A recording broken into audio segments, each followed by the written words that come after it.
നമസ്കാരം. സ്പോട്ട് ലൈവിലേക്ക് സ്വാഗതം. കാസർഗോഡ് പടന്നക്കാട് 10 വയസ്സുകാരിയെ തട്ടിക്കൊണ്ടുപോയി ലൈംഗിക അതിക്രമം നടത്തിയ കേസിൽ സംഭവം നടന്ന് 3 ദിവസം കഴിഞ്ഞിട്ടും പ്രതിയെ ആരെന്ന് കണ്ടെത്താനാകാതെ പോലീസ്. കസ്റ്റഡിയിലുള്ള പ്രതിയെന്ന് സംശയിക്കുന്ന ആളുടെ DNA പരിശോധനാ ഫലം ഇന്ന് ലഭിക്കും. കണ്ണൂർ ഫോറൻസിക് ലാബിൽ നിന്നാണ് റിപ്പോർട്ട് ലഭിക്കേണ്ടത്. നേരത്തെ പുറത്തുവന്ന CCTV ദൃശ്യങ്ങൾ കേന്ദ്രീകരിച്ചാണ് പോലീസിന്റെ അന്വേഷണം പുരോഗമിക്കുന്നത്. കാസർഗോഡ് നിന്ന് KV ബൈജു ചേരുന്നുണ്ട് ഈ വാർത്തയുടെ വിശദാംശങ്ങളുമായി. ബൈജു, നമ്മൾ നേരത്തെ സൂചിപ്പിച്ചതുപോലെ ഈ സംഭവം നടന്നിട്ട് ഇപ്പോൾ 3 ദിവസം പിന്നിടുകയാണ്. ഇതുവരെയും ഈ CCTV ദൃശ്യം, സമീപത്തു നിന്ന് ലഭിച്ച CCTV ദൃശ്യം മാത്രമാണ് പോലീസിന് ലഭിച്ചിരിക്കുന്ന ആകെയുള്ളൊരു തെളിവ്. അതായത് ഈ DNA പരിശോധനാ ഫലം ലഭിക്കാതെ പ്രതി ആരാണെന്ന് എന്തുകൊണ്ടാണ് പോലീസിന് ഉറപ്പിക്കാൻ കഴിയാത്തത്? കഴിഞ്ഞ 2-3 ദിവസമായി കസ്റ്റഡിയിലുള്ള പ്രതിയെ ചോദ്യം ചെയ്തതിൽ നിന്നും യാതൊരു വിവരവും ലഭ്യമായിട്ടില്ലേ?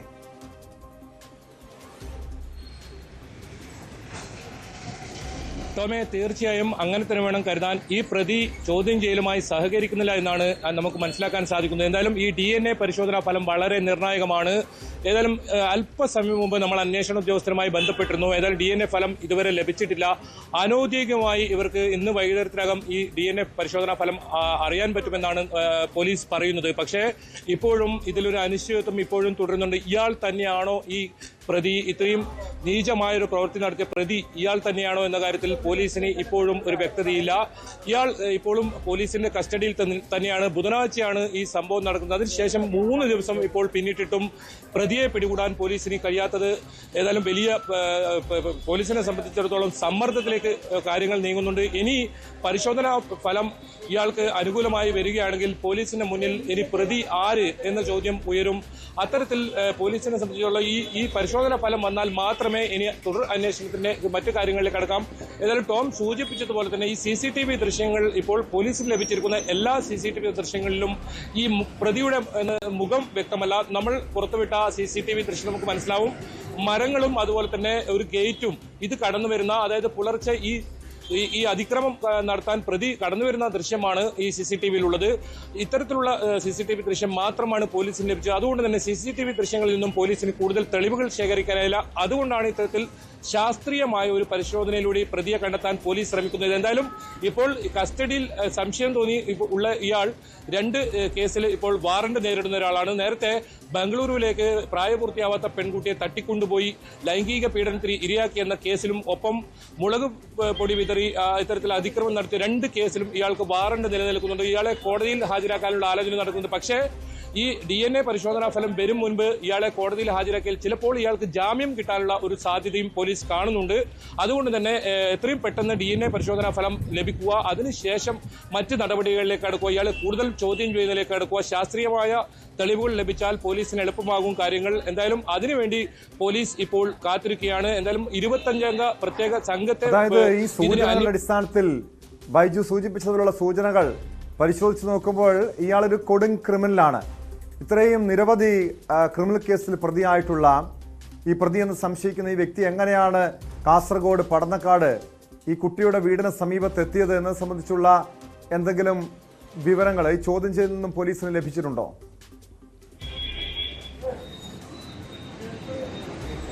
തീർച്ചയായും ഈ സാഹചര്യ തെളിവുകളെല്ലാം തന്നെ ഇയാൾക്ക് എതിരാണ്. അതുകൊണ്ട് തന്നെയാണ് ഇയാൾ എത്രയും പെട്ടെന്ന് പോലീസ് കസ്റ്റഡിയിൽ എടുക്കുന്ന സാഹചര്യം ഉണ്ടായത്. അതായത് ഇയാൾ രാത്രി കാലങ്ങളിൽ ഇത്തരത്തിൽ ലഹരിക്കടിമയായി ഈ പ്രദേശങ്ങളിൽ അലഞ്ഞു തിരിഞ്ഞ് നടക്കുന്ന ഒരു സ്വഭാവമുണ്ട്. മാത്രമല്ല പല വീടുകളിലും വാതിൽ മുട്ടുക, പുലർച്ചെ 5 മണിക്കൊക്കെ വാതിലിൽ മുട്ടുക, ഇത്തരത്തിലുള്ള സ്വഭാവം ഇയാൾക്കുണ്ട് എന്നാണ് നാട്ടുകാരും പോലീസിനോട് പറഞ്ഞത്. അതുകൊണ്ട് തന്നെ ഇയാൾ ഈ സംഭവം നടന്ന അന്ന് മുതൽ ഇയാളെ ഈ പ്രദേശത്ത് കാണാനില്ലായിരുന്നു. അങ്ങനെയാണ് സംശയം തോന്നി പോലീസ് ഇയാളെ ബന്ധു വീട്ടിൽ നിന്നും കസ്റ്റഡിയിലെടുത്തത്.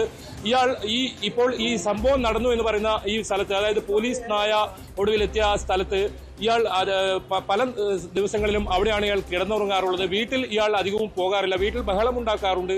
ഇത്തരത്തിൽ നിരവധി ക്രിമിനൽ കേസുകളുള്ള ഒരാളാണ്. വാറണ്ട് ഇയാൾക്ക് എതിരെ നിലനിൽക്കും. അത്തരത്തിൽ ഇയാൾക്കെതിരെയാണ് എല്ലാ സാഹചര്യ തെളിവുകളും. പക്ഷേ DNA പരിശോധനാ ഫലം വന്നാൽ മാത്രമേ പോലീസിന് ഏതെങ്കിലും തരത്തിൽ ഇതിന് മുന്നോട്ട് പോകാൻ പറ്റൂ. കാരണം ഇയാൾ ഇതുവരെ കുറ്റം സംബന്ധിച്ചിട്ടില്ല. പോലീസിന്റെ എല്ലാ ചോദ്യം ചെയ്യലിലും ഇയാൾ ഞാൻ നിരപരാധിയാണ്, ഞാൻ ഇത്തരത്തിലൊരു കുറ്റകൃത്യം ചെയ്തിട്ടില്ല എന്നാണ് ഇയാൾ പറയുന്നത്. അന്വേഷണത്തുമായി ഇയാൾ ഒരു സഹകരണവുമില്ല. അതുകൊണ്ടാണ് ഈ DNA പരിശോധനാ ഫലം കണ്ണൂർ ഫോറൻസിക് ലാബിലേക്ക് പോലീസ് അയക്കുന്ന ഒരു സാഹചര്യം ഉണ്ടായത്. ഇപ്പോൾ നിലവിൽ ഇയാൾ മാത്രമാണ് പോലീസിന്റെ കസ്റ്റഡിയിലുള്ളത്. ഇയാളിൽ നിന്നും ഇയാളാകാം ആ പ്രതി എന്ന നിഗമനത്തിൽ തന്നെയാണ് പോലീസ് ഉള്ളത്. പക്ഷേ ഇയാൾ ഇതുവരെ ചോദ്യം ചെയ്യലിൽ ഇത് സമ്മതിച്ചിട്ടില്ല. അതാണ് ഇപ്പോൾ ഏറ്റവും വലിയ ഈ കേസിൽ പോലീസിനെ സംബന്ധിച്ചിടത്തോളം പ്രതിസന്ധിയിലാക്കിയിരിക്കുന്നത്. അതേസമയം തന്നെ മറ്റ് ഡിവൈഎസ്പിമാരുടെ നേതൃത്വത്തിലുള്ള സമാന്തരമായി മറ്റ് ഇതിന് കൂടുതൽ അന്വേഷണവും ഇപ്പോൾ നടക്കുന്നുണ്ടെന്നാണ് പോലീസിൽ നിന്ന് നമുക്ക് മനസ്സിലാക്കാൻ സാധിക്കുന്നത്. ഈ പ്രദേശത്ത് മുഴുവൻ പോലീസ് അന്വേഷണം നടത്തുന്നുണ്ട്. കാരണം ഈ പ്രദേശത്തുള്ളവർ തന്നെയാണ് ഈ അതിക്രമം കാട്ടിയെന്ന കാര്യത്തിൽ പോലീസിന് സംശയമില്ല. അതുകൊണ്ടാണ് ഇത്തരത്തിൽ ഈ പ്രദേശത്ത് കൂടുതൽ പരിശോധന ഇപ്പോൾ ആരംഭിച്ചിട്ടുള്ളത്. എന്തായാലും ഈ DNA പരിശോധന ഫലം അനൌദ്യോഗികമായി പോലീസിന് ലഭിക്കുകയാണെങ്കിൽ പിന്നീട് എളുപ്പമാകും. ഇയാളെ ചോദ്യം ചെയ്ത് ഈ സംഭവത്തിന്റെ മറ്റു കാര്യങ്ങളിലേക്ക് പോലീസിനെത്താൻ പറ്റും. എന്തായാലും DIG ഉൾപ്പെടെയുള്ള ഉന്നത പോലീസ് ഉദ്യോഗസ്ഥർ ജില്ലയിൽ തന്നെ ക്യാമ്പ് ചെയ്താണ് ഇതിന്റെ അന്വേഷണ പുരോഗതി വിലയിരുത്തുന്നത്. അത്തരത്തിൽ ഈ കേസ് വളരെ ഗൗരവമായാണ് പോലീസ് എടുക്കുന്നത്. ഒരു പക്ഷേ DNA പരിശോധനാ ഫലം ഈ ഇപ്പോൾ കസ്റ്റഡിയിൽ ഉള്ള ആൾക്ക് അനുകൂലമാവുകയാണെങ്കിൽ പോലീസിനെ സംബന്ധിച്ചിടത്തോളം വലിയ പ്രതിരോധത്തിലാവും. കാരണം കോൺഗ്രസ് ഉൾപ്പെടെയുള്ള സംഘടനകൾ പ്രതിയെ പിടികൂടാൻ വൈകുന്നതിൽ പ്രതിഷേധവുമായി ഇന്നലെ തന്നെ രംഗത്ത് വന്നിട്ടുണ്ട്. ഇയാളല്ല പ്രതിയെങ്കിൽ വലിയ തോതിലുള്ള പ്രതിഷേധം വരും. ഇപ്പോൾ മറ്റേതെങ്കിലും ഒരു പ്രതിയാണെന്ന സ്വാഭാവികമായും കാരണം ഇത്തരം പ്രതിഷേധം ഉയരാൻ കാരണം ഈ സംഭവം നടന്നിട്ട് നമ്മൾ നേരത്തെ സൂചിപ്പിച്ചതുപോലെ ദിവസങ്ങൾ കഴിഞ്ഞു. ഇപ്പോഴും ഈ പ്രതിയെന്ന് സംശയിക്കുന്ന ആൾ, ഈ കൊടും ക്രിമിനലിനെ അറസ്റ്റ് രേഖപ്പെടുത്താൻ പോലീസിന് കഴിയുന്നില്ല. ഇയാൾ തന്നെയാണ് പ്രതിയെന്ന് ഉറപ്പിക്കാൻ പോലീസിന് കഴിയുന്നില്ല. മാത്രമല്ല നേരത്തെ ബൈജു സൂചിപ്പിച്ചതുപോലെ നേരത്തെ ഒരു പെൺകുട്ടിയെ തട്ടിക്കൊണ്ടുപോയി ലൈംഗിക അതിക്രമം നടത്തിയ കേസിലെ പ്രതിയാണ്. സാധാരണക്കാരായ ആളുകളുടെ വീട്ടിൽ പുലർച്ചെ ഉൾപ്പെടെ ചെന്ന് വാതില് കൊട്ടി, വാതിൽ മുട്ടി ആളുകളെ പുറത്തിറക്കുന്ന, അങ്ങനെ ഭീതിപ്പെടുത്തുന്ന ഒരു സാഹചര്യം സൃഷ്ടിച്ചിരുന്നൊരു വ്യക്തി ഇത്രയും കേസുകൾ പ്രതിയായിട്ട് പോലും എന്തുകൊണ്ടാണ് ഇയാളെ പിടിച്ച് ജയിലിലിടാൻ, ഈ കഴിഞ്ഞ മറ്റു കേസുകളിലൊക്കെ ഇയാളെ പിടികൂടാൻ പോലീസിന് കഴിയാതിരുന്നത്? ബൈജു, അത് പോലീസിന്റെ വീഴ്ച തന്നെയല്ലേ? തീർച്ചയായും ടോമെ, ഈ കാര്യം അന്വേഷണ ഉദ്യോഗസ്ഥരോട് കഴിഞ്ഞ ദിവസം ഞാൻ സംസാരിക്കുകയുണ്ടായി. പക്ഷേ ഇപ്പോൾ അന്വേഷണ ഉദ്യോഗസ്ഥർ പറയുന്നത് ഇതിൽ ഏറ്റവും ഇവർക്ക് പ്രതിസന്ധി ഉണ്ടാക്കുന്നത് ഇതിൽ സാക്ഷി പറയാനായി ആരും നാട്ടുകാർ ഇത്തരത്തിൽ നേരിട്ട് രംഗത്ത് വരാത്തൊരു സാഹചര്യം ഇപ്പോഴും നിലനിൽക്കുന്നു. കാരണം ഭയമാണ് അവർക്ക്. ഈ ഒരു പ്രദേശം മുഴുവൻ ലഹരി മാഫിയയുടെ ഒരു കേന്ദ്രമാണ്. നമുക്കറിയാം പടന്നക്കാട് ഈ മേൽപ്പാലത്തിന് സമീപത്തൊക്കെ ഈ ലഹരിക്കാരുടെ ഒരു താവളമാണ്, അവരുടെ കേന്ദ്രമാണ്. ഇവിടുത്തെ കച്ചവടവും അതുപോലെ തന്നെ ലഹരി ഉപയോഗവും നടക്കുന്ന ഒരു സ്ഥലമാണ്. നേരത്തെ കഴിഞ്ഞ DYSP ബാലകൃഷ്ണൻ നായരൊക്കെ ഉണ്ടാകുന്ന സമയത്ത് വലിയ തോതിൽ പരിശോധന നടക്കുകയും മാത്രമല്ല അവിടെ ഒരു മഹൽ കമ്മിറ്റി തന്നെ ഇത്തരത്തിൽ ലഹരി ഉപയോഗിക്കുന്നവർക്കെതിരെ മഹൽ കമ്മിറ്റിയിൽ നിന്നും പുറത്താക്കാൻ ഉൾപ്പെടെയുള്ള വളരെ മാതൃകാപരമായ തീരുമാനമെടുത്തൊരു സ്ഥലമാണ്. അതുകൊണ്ട് ലഹരി ഉപയോഗം കുറക്കാൻ ഇത്തരത്തിൽ വലിയ തോതിലുള്ള ബോധവൽക്കരണം ഉൾപ്പെടെ ഈ പ്രദേശത്തൊക്കെ നടന്നിരുന്നു. അതുകൊണ്ട് തന്നെ ഇതിലിപ്പോൾ ഈ പ്രദേശവാസികൾ സഹകരിക്കുന്നത് വളരെ കുറവാണ്. അവർക്ക് ഭയമാണ്. ഏതെങ്കിലും തരത്തിൽ ഇയാളെ പോലെ ഒരുപാട് പേർ ഈ ലഹരി മാഫിയയുടെ വലിയ കണ്ണികൾ തന്നെ ഇവിടെ പ്രവർത്തിക്കുന്നുണ്ട്. അതുകൊണ്ട് തന്നെ ഏതെങ്കിലും തരത്തിൽ തങ്ങൾക്ക് ആപത്തുണ്ടാകുമോ എന്ന് ഭയന്ന് ആരും സാക്ഷി പറയാൻ തയ്യാറാകുന്നില്ല. ഇത് തന്നെ ഇയാൾ പുലർച്ചെ ഒരു വീട്ടിൽ കയറി പടന്നക്കാട് എന്ന് പറയുന്ന സ്ഥലത്തേക്ക് പോകേണ്ട വഴി എവിടെയാണെന്ന് ഇയാൾ ലഹരിയിൽ വരികയായിരുന്നു. അങ്ങനെ ഒരു സ്ഥലത്ത് ചോദിച്ചു എന്ന് പറയും. അത് ഈ കുട്ടിയെ തട്ടിക്കൊണ്ടുപോയ സംഭവത്തിന് തൊട്ടുപിന്നാലെ ഇവർ ഈ സംഭവമായി ബന്ധമുണ്ടെന്ന് കരുതി അത് പോലീസിനെ അറിയിക്കുകയും ചെയ്യായിരുന്നു. അങ്ങനെയാണ് ഇയാളിലേക്ക് ഈ അന്വേഷണം പോലും എത്തും, ഇയാളെ എടുക്കുന്ന സാഹചര്യമുണ്ട്. അത്തരത്തിൽ ഇതിൽ വിവരങ്ങൾ നൽകാൻ നാട്ടുകാർ ഭയക്കുന്നു എന്നതാണ് ഈ അന്വേഷണത്തെ സംബന്ധിച്ചിടത്തോളം വലിയ പ്രതിസന്ധി ഉണ്ടാക്കുന്നത്. അത് അന്വേഷണ ഉദ്യോഗസ്ഥർ തന്നെ കഴിഞ്ഞ ദിവസം നേരിട്ട് നമ്മോട് സംസാരിക്കുമ്പോൾ വ്യക്തമാക്കിയിരുന്നു. എന്തായാലും പോലീസിനെ സംബന്ധിച്ചിടത്തോളം എത്രയും പെട്ടെന്ന് ഇതിലെ പ്രതിയെ പിടികൂടുക തന്നെയാണ് അവരുടെ ലക്ഷ്യം. നിലവിൽ ഇപ്പോൾ കസ്റ്റഡിയിലുള്ള ഇയാളാണോ പ്രതി എന്ന കാര്യത്തിൽ ഒരു ഉറപ്പ് വരുത്തണം. അതിനുശേഷം ഇല്ലെങ്കിൽ ഇവർക്ക് ഇനി പ്രതിയെക്കുറിച്ച് വീണ്ടും, അതായത് 0 നിന്നും ആരംഭിക്കുന്നു എന്നാണ് പോലീസ് പറയുന്നത്. അത്തരത്തിൽ ഇപ്പോൾ കയ്യിൽ ഇവർക്ക് വേറൊരു പ്രതി സൂചന പോലും ഇവർക്കില്ല. ഇയാൾ തന്നെ ആകാം എന്ന ഒരു നിഗമനത്തിൽ. പക്ഷേ ഇയാൾ നേരത്തെയും ഈ ക്രിമിനൽ കേസിൽ ഉൾപ്പെട്ടപ്പോൾ, വലിയൊരു ക്രിമിനൽ കേസിൽ ഉൾപ്പെട്ടപ്പോൾ ഞാൻ നേരത്തെ സൂചിപ്പിച്ച ബാംഗ്ലൂരിലേക്ക് പ്രായപൂർത്തിയാവാത്ത പെൺകുട്ടിയെ തട്ടിക്കൊണ്ടുപോയതിൽ ഡ്രൈവറായി പോയത് ഇയാളായിരുന്നു. അതിലെ പ്രതിയാണ് ഇയാൾ. ഇയാൾക്ക് വാറന്റ് നിലവിലുണ്ട്. ആ കേസിലും ഇയാൾ ചോദ്യം ചെയ്യൽ ആദ്യം നിരപരാധി എന്ന് പലതവണ പറയുകയും ഒടുവിൽ പോലീസ് ശാസ്ത്രീയമായ തെളിവുകളുടെ അടിസ്ഥാനത്തിൽ CCTV ഒക്കെ കാണിച്ചാണ് ഇയാൾ അവസാനം കുറ്റം സമ്മതിക്കുന്ന സാഹചര്യം ഉണ്ടായത്. അതുകൊണ്ട് തന്നെ ഇയാൾ ഒരു പഠിച്ച കള്ളനാണ്, വലിയ ക്രിമിനലാണ്, ഇത്തരത്തിൽ വലിയ അതിക്രമം നടത്തുന്ന ഒരാളാണ്. വീട്ടിൽ പലപ്പോഴും ഇയാൾ വീട്ടിൽ പോകാത്ത ഒരവസ്ഥയാണ്. ഇയാളുടെ ബന്ധു വീട്ടിലായിരുന്നു ഇയാൾ ഉണ്ടായിരുന്നത്. ഏതായാലും രാത്രി കാലങ്ങളിൽ ഈ പ്രദേശത്തൊക്കെ ചുറ്റിക്കറങ്ങുന്ന ഒരു അവസ്ഥ ഇയാളിത് ഉണ്ട്. ഏതായാലും ഇയാളെ പോലെ ഒരുപാട്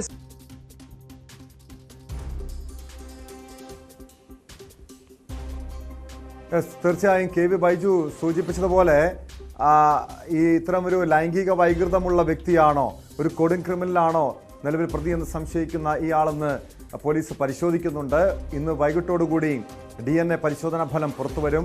അതിന് പിന്നാലെ ഈ കാസർഗോഡ് പടന്നക്കാട് 10 വയസ്സുകാരിയെ തട്ടിക്കൊണ്ടുപോയി പീഡിപ്പിച്ച കേസിൽ പ്രതിയുടെ അറസ്റ്റ് രേഖപ്പെടുത്താൻ കഴിയുമെന്ന പ്രതീക്ഷയാണ് പോലീസിനുള്ളത്. സ്പോട്ട് ലൈവിന് പോകുന്നത് കൊച്ചിയിലേക്കാണ്. കൊച്ചിയിലെ ലോഡ്ജുകളും ഹോട്ടലുകളും കേന്ദ്രീകരിച്ചാണ് ലഹരി ഇടപാടുകൾ നടക്കുന്നത്. ഇതിനായി യുവതികളെ ഉൾപ്പെടെ ലഹരി സംഘങ്ങൾ ഉപയോഗിക്കുന്നുണ്ട്.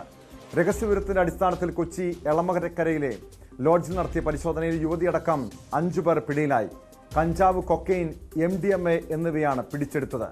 കൊച്ചിയിൽ നിന്നും ആജ്ഞ രവീന്ദ്രൻ ചേരുന്നുണ്ട്. ആജ്ഞ, എളമക്കരയിലെ ഈ ലോഡ്ജ് കേന്ദ്രീകരിച്ച് വലിയ രീതിയിൽ ലഹരി ഇടപാടുകൾ നടക്കുന്നുണ്ടെന്ന് മുൻപ് തന്നെ ചില വിവരങ്ങൾ പുറത്തു വന്നതാണ്. ഇത് സംബന്ധിച്ച് എക്സൈസിനും പോലീസിനുമൊക്കെ വിവരങ്ങൾ ലഭ്യമായതുമാണ്. ഇത് ഒരു കൊച്ചിയിലെ ഒരു ലഹരി മാഫിയയിലെ പ്രധാനികളാണ് ഈ പിടിയിലായത് എന്ന വിവരങ്ങളാണോ പോലീസിന് ലഭ്യമായിട്ടുള്ളത്?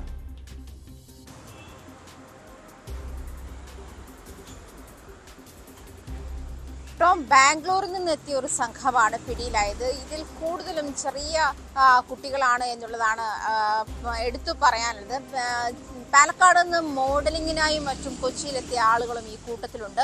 അൽക്ക ബോണി എന്ന് പറയുന്ന ഒരു പെൺകുട്ടിയാണ് ആ സംഘത്തിലുള്ളത്. ആ പെൺകുട്ടി അടക്കം 5 പേരാണ് പിടിയിലായിട്ടുള്ളത്. ഇവിടെ എളമക്കര കേന്ദ്രീകരിച്ചുള്ള വൈറ്റ് ഹൗസ് എന്ന് പറയുന്ന ഒരു ലോഡ്ജുമായി ബന്ധപ്പെട്ടിട്ടാണ് ഈ പറയുന്ന ആരോപണങ്ങളൊക്കെ ഉള്ളത്. മുൻപ് 3ഉം 4ഉം തവണ ഇത്തരം ലഹരി സംഘങ്ങളെ അവിടുന്ന് പിടികൂടുന്ന ഒരു സാഹചര്യം ഉണ്ടായിട്ടുണ്ട്. അതുകൊണ്ട് തന്നെ ഇപ്പോഴത്തെ ഈ ഒരു സമയത്ത് പോലീസ് കൂടുതൽ ഈ കാര്യത്തിൽ ജാഗ്രത കാണിക്കുന്നു എന്ന് വേണം മനസ്സിലാക്കാൻ. കാരണം 3-4 തവണ ഒരേ ലോഡ്ജിൽ തന്നെ ഇതിനുള്ള താവളം ഒരുക്കുക, അതല്ലെങ്കിൽ ഇങ്ങനെ സസ്പീഷ്യസ് ആയ ഒരു സാഹചര്യത്തിലേക്ക് ഒരു ഹോട്ടൽ വരിക, ഇത്തരം സാഹചര്യത്തിൽ ഈ ഹോട്ടലിനെ കേന്ദ്രീകരിച്ച് അന്വേഷണം നീക്കാനുള്ള ഒരു നടപടി പോലീസിന്റെ ഭാഗത്തു നിന്നും ഉണ്ടായിട്ടുണ്ട്. അല്ലെ, അങ്ങനത്തെ ഒരു ആലോചന പോലീസിന്റെ ഭാഗത്തു നിന്നും ഉണ്ടായിട്ടുണ്ട് എന്നാണ് എളമക്കര പോലീസ് നമ്മളെ അറിയിക്കുന്നത്. അതേസമയം 5 പേര് ഈ സംഘത്തിലുണ്ട്.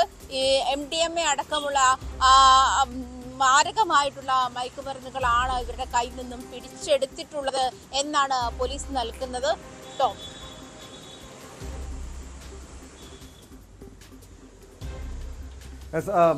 ആജ്ഞ സൂചിപ്പിച്ചതുപോലെ ഈ മോഡലിങ്ങിന് എത്തിയവരാണെന്ന് പറയുന്നുണ്ട്. അപ്പോൾ അതായത് ഈ മോഡലിങ്ങിന്റെ മറവിൽ ഉൾപ്പെടെ ഇതേ രീതിയിൽ ലഹരി ഇടപാടുകൾ നടക്കുന്നുണ്ടെന്ന് സംശയിക്കേണ്ടതല്ലേ? ഈ ബാംഗ്ലൂരിൽ നിന്ന് എത്തിയ സംഘമാണെന്ന് പറയുന്നു. ഈ ബാംഗ്ലൂരിൽ നിന്നാണ് ലഹരി എത്തിച്ചതെന്നാണോ പോലീസിന്റെ അന്വേഷണത്തിൽ വ്യക്തമായിരിക്കുന്നത്?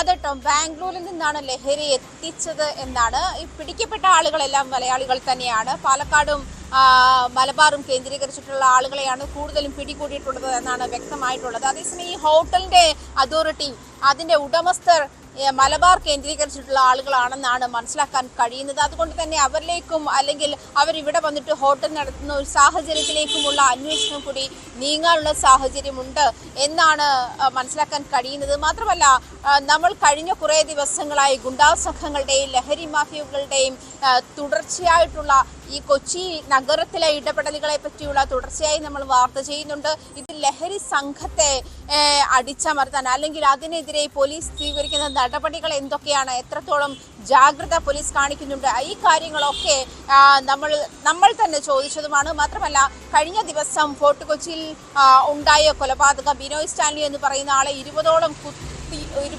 തവണ കുത്തിയ ശേഷം ഒരാൾ കൊലപ്പെടുത്തിയ സംഭവം, അലൻ ജോസ് എന്ന് പറയുന്ന ആ പ്രതി മയക്കുമരുന്നിന് അടിമയായിരുന്നു. അയാളെ മയക്കുമരുന്ന് കേന്ദ്രത്തിൽ കൊണ്ടുപോയതിന്റെ മുൻവൈരാഗ്യമാണ് ഈ ഒരു കൊലപാതകത്തിലേക്ക് നയിച്ചതെന്ന് പറയുന്നു.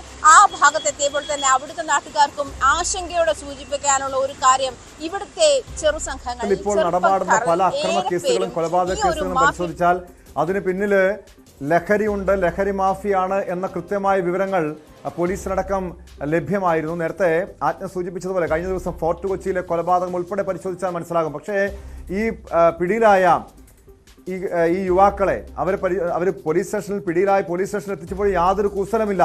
കാരണം പോലീസിന്റെ മുൻപിൽ പോലും യാതൊരു കുറ്റബോധവും. മുൻപൊക്കെ യുവതികളൊക്കെ പിടിയിലാകുമ്പോൾ അവരുടെയൊക്കെ മാനസികാവസ്ഥ അറിയാം, മാനസികമായി തകർന്നു പോകും. പ്രത്യേകിച്ച് ഈ പോലീസ് സ്റ്റേഷനിൽ നിൽക്കാനുള്ളൊരു മനോധൈര്യം പോലും അവർക്ക് ഉണ്ടാകില്ല. പക്ഷേ യാതൊരു കൂസലമില്ലാതെയാണ് ഇന്നത്തെ യുവാക്കൾ ഈ ലഹരി കേസിലൊക്കെ പിടിയിലാകുമ്പോൾ പോലീസ് സ്റ്റേഷനിൽ അടക്കം പെരുമാറുന്ന അവരുടെ ഒരു സ്വഭാവമൊക്കെ പരിശോധിച്ച് നോക്കിയാൽ മനസ്സിലാക്കാൻ കഴിയുന്നത് ഇതൊന്നും അവരെ ബാധിക്കുന്നില്ല. വീണ്ടും ലഹരി ഇടപാടുമായി ഈ കേസുമായി ബന്ധപ്പെട്ട് ജയിലിലായാലും വീണ്ടും പുറത്തിറങ്ങാമെന്നറിയാം. പുറത്തിറങ്ങിക്കഴിഞ്ഞാലും വീണ്ടും ലഹരി ഇടപാടുകളുമായി മുന്നോട്ട് പോകും.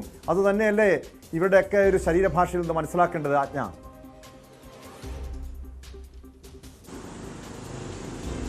സൂചിപ്പിച്ചത് ശരിയാണ്. ഇപ്പോൾ നമുക്ക് ആ ദൃശ്യങ്ങളിൽ നിന്ന് തന്നെ വ്യക്തമാണ് ഈ കുട്ടികൾ, പെൺകുട്ടികളായാലും ആൺകുട്ടികളായാലും ഒരു കൂസലുമില്ലാതെയാണ് ഈ വിഷ്വൽ എടുക്കുന്ന ആളുകളെ അല്ലെങ്കിൽ ക്യാമറയെ ഫേസ് ചെയ്യുന്നത്. ഇതൊക്കെ ആളുകൾ കാണാൻ പോവുകയാണ്. അല്ലെങ്കിൽ തങ്ങൾ ചെയ്തത് ഇത്ര വലിയൊരു ക്രൈമാണ് എന്ന് മനസ്സിലാക്കുന്നില്ലയോ എന്ന് ഉള്ളതാണോ, അതോ ഇത്തരം ക്രൈമുകൾ ചെയ്താലും ടോം സൂചിപ്പിച്ചതുപോലെ ദിവസങ്ങൾക്കകം തങ്ങൾക്ക് പുറത്തിറങ്ങി നടക്കാൻ പറ്റും എന്നൊരു സാഹചര്യമാണ് നമ്മുടെ നിയമാവലി മുന്നോട്ട് വെക്കുന്നത് എന്ന ഒരു വീക്ഷണമാണോ എന്ന് മനസ്സിലാകുന്നില്ല. പക്ഷേ ഇത്തരം കേസുകളിൽ പിടിക്കപ്പെടുന്ന അതല്ലെങ്കിൽ കഴിഞ്ഞ ദിവസം നമ്മൾ ഈ പറഞ്ഞ മുൻപ് സൂചിപ്പിച്ച കേസിലും ഫോർട്ട് കൊച്ചി കേസിലും തെളിവെടുപ്പിന് കൊണ്ടുവന്നപ്പോൾ പ്രതിക്ക് യാതൊരു കൂസലുമില്ലാതെയാണ് പ്രതി പോലീസുകാർക്കൊപ്പം ക്യാമറകൾക്ക് മുന്നിലൂടെയും നാട്ടുകാർക്ക് മുന്നിലൂടെയും നടന്നുപോയത്. ഈ ഒരു സാഹചര്യത്തിലേക്ക് ഈ ഒരു ബോൾഡ്നെസ് എങ്ങനെയാണ്, അത് പ്രത്യേകിച്ചും കുറ്റകൃത്യം ചെയ്ത ശേഷമുള്ള ഒരു ബോൾഡ്നെസ്, ക്രിമിനൽ പശ്ചാത്തലത്തിൽ ഉണ്ടാക്കിയെടുക്കുന്ന ഒരു ധൈര്യം എങ്ങനെയാണ് ഈ കുട്ടികൾ ഈ സമൂഹത്തിന് മുന്നിലേക്ക് ഈ ഒരു ഉറപ്പോടു കൂടി ഇറങ്ങിച്ചെല്ലുന്നത് എന്നുള്ളത് അത്യാവശ്യം ആശ്ചര്യകരമായ ഒരു സംഭവം തന്നെയാണ്. എന്നിട്ടും സൂചിപ്പിച്ച ആ ഒരു നിരീക്ഷണം വളരെ കൃത്യമാണ്. കാരണം ഇതിൽ നിന്ന് കിട്ടുന്ന ഒരുപക്ഷെ ഇമ്മൻസിലി കിട്ടുന്ന പണമായിരിക്കാം, അതല്ലെങ്കിൽ പണം ഉണ്ടാക്കാനുള്ള വ്യഗ്രതയായിരിക്കാം. പലരും മോഡലിങ്ങിന്റെ പേരിലാണ് ഈ ഒരു സംഘത്തിൽ ചെന്ന് തലവെക്കുന്നതോ അതല്ലെങ്കിൽ മോഡലിങ്ങിന്റെ മറവിലാണ് മയക്കുമരുന്ന് വ്യാപാരം നടത്തുന്നോ എന്നുള്ള കാര്യങ്ങൾ നമുക്ക് വ്യക്തമായിട്ടുണ്ട്. മുൻപും നിരവധി സംഭവങ്ങൾ നമുക്ക് മുന്നിൽ തന്നെ ഉണ്ട് എന്ന് വേണം മനസ്സിലാക്കാൻ കഴിയുന്നത്. പക്ഷേ ഇതിൽ കൊച്ചി നഗരത്തിൽ പറയുന്നു അവരെ പിടികൂടുന്നു. ഇവർ ലഹരി ഇടപാടിനായി എത്തിയതാണോ, ലഹരി വിൽപ്പനയ്ക്കായി എത്തിയതാണോ, അതോ ലഹരി ഉപയോഗമായിരുന്നോ, ഒരു ലഹരി പാർട്ടി ആയിരുന്നോ അവിടെ നടന്നത്?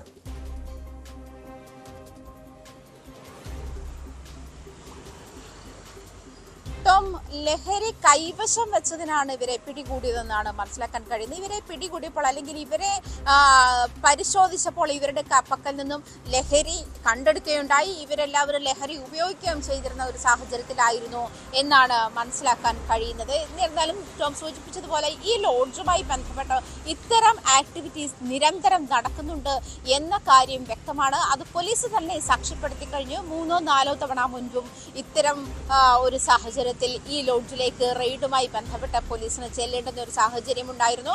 അതുകൊണ്ട് തന്നെ ഇത്തരം ഈ എളമക്കരയിലെ വൈറ്റ് ഹൗസ് എന്ന് പറയുന്ന ഈ ഒരു ലോഡ്ജ് മാത്രമല്ല, കൊച്ചിയിലെ മറ്റ് ലഹരി വ്യാപാരങ്ങൾ നടക്കുന്ന അല്ലെങ്കിൽ ഇത്തരം സംഘങ്ങൾ വന്നു ചേരുന്ന ഒരു സ്ഥലത്തെ പറ്റിയും ഇവരുടെ താവളങ്ങളെ പറ്റിയുമുള്ള ഒരു ബോധം പോലീസിന് ഉണ്ടാകേണ്ടതുണ്ട്. അതുമായി ബന്ധപ്പെട്ട അന്വേഷണങ്ങളിലായിരിക്കും തുടർ ദിവസങ്ങളിൽ പോലീസ് എന്നാണ് മനസ്സിലാക്കാൻ കഴിയുന്നത്. വ്യക്തമാണ്. കൊച്ചിയിൽ നിന്നും ആജ്ഞ രവീന്ദ്രനാണ് വിവരങ്ങൾ നൽകിയത്. ആജ്ഞ സൂചിപ്പിച്ചതുപോലെ ഇവർക്ക് ആരാണ് ലഹരി എത്തിച്ചു നൽകിയത്, ബാംഗ്ലൂരിൽ നിന്നും ലഹരി എത്തിക്കുന്ന ഒരു സംഘം തന്നെ ഇതിന് പിന്നിൽ പ്രവർത്തിക്കുന്നുണ്ടോ, കൊച്ചിയിലെ മറ്റ് ലഹരി മാഫിയയിലേക്കൊക്കെ അന്വേഷണം നീങ്ങേണ്ടതുണ്ട്. എന്തായാലും വിശദമായ അന്വേഷണം നടത്താൻ തന്നെയാണ് പോലീസിന്റെ നീക്കം. മറ്റൊരു വാർത്തയാണ് സ്പോട്ട് ലൈവിന് പരിശോധിക്കുന്നത്. കുപ്രസിദ്ധ കുറ്റവാളി ബാലമുരുകൻ ജയിൽ ചാടി. വിയൂർ അതിസുരക്ഷാ ജയിൽ പരിസരത്ത് നിന്നാണ് ഇയാൾ ഇന്നലെ രാത്രിയിൽ രക്ഷപ്പെട്ടത്. നിരവധി മോഷണ കേസുകളിലെ പ്രതിയാണ് തമിഴ്നാട് സ്വദേശിയായ ബാലമുരുകൻ. ഡാനി പോൾ ചേരുന്ന വാർത്തയുടെ വിശദാംശങ്ങളുമായി. ഡാനി, കുപ്രസിദ്ധ കുറ്റവാളിയാണ് ബാലമുരുകൻ. ഇയാൾ ഇപ്പോൾ ജയിലിൽ നിന്നും രക്ഷപ്പെട്ടിരിക്കുന്നു. ഏതെങ്കിലും രീതിയിലുള്ള സുരക്ഷാ വീഴ്ച ഉണ്ടായിട്ടുണ്ടോ? അങ്ങനെയാണോ ഈ രക്ഷപ്പെടാനുള്ള സാഹചര്യം ഒരുങ്ങിയത്?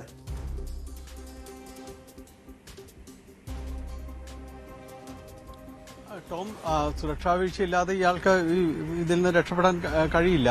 ഇതിൽ സുരക്ഷാ വീഴ്ച സംഭവിച്ചിരിക്കുന്നത് തമിഴ്നാട് പോലീസിന്റെ ഭാഗത്തു നിന്നാണ് ഇപ്പോൾ അറിയാൻ കഴിയുന്നത്. കാരണം ഇയാൾക്ക് കേരളത്തിലും തമിഴ്നാട്ടിലുമായി നിരവധി കുറ്റകൃത്യങ്ങളിൽ ഇയാൾക്ക് പങ്കാളിത്തമുണ്ട്, പലതിലും പ്രതിയാണ്.